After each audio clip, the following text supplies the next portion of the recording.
Alors pourquoi investir au Brésil? Eh bien pour sa culture. C'est ma passion et ça fait plus de 25 ans que je viens au Brésil où j'ai rencontré que des gens, j'ai eu la chance de rencontrer que des gens admirables.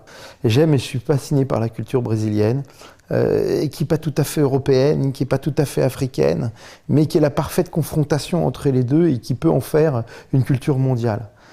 L'énergie culturelle du Brésil, c'est son épine dorsale.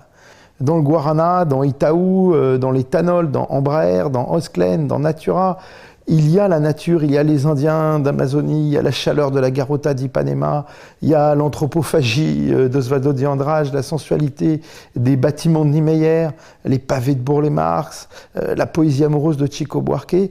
Tout ça est condensé dans la culture brésilienne et je pense qu'elle fera du Brésil l'un des pays les plus influents de la prochaine décennie. Pour ça, pour que le Brésil gagne cette bataille de l'influence, eh bien, il faut créer des croisements avec le monde. Il faut faire venir des idées de partout ailleurs et les enrichir de la vitalité des créateurs brésiliens. Le Matarazzo, eh bien, ce sera ce grand lieu de brassage où les créateurs brésiliens et les créateurs, les producteurs du monde entier, eh bien, vont pouvoir se retrouver, habiter, travailler ensemble. Dans ce lieu, il est question de talent, il est question de génie, mais surtout, il est question d'une seule chose qui est importante pour nous, c'est de la création et de la qualité.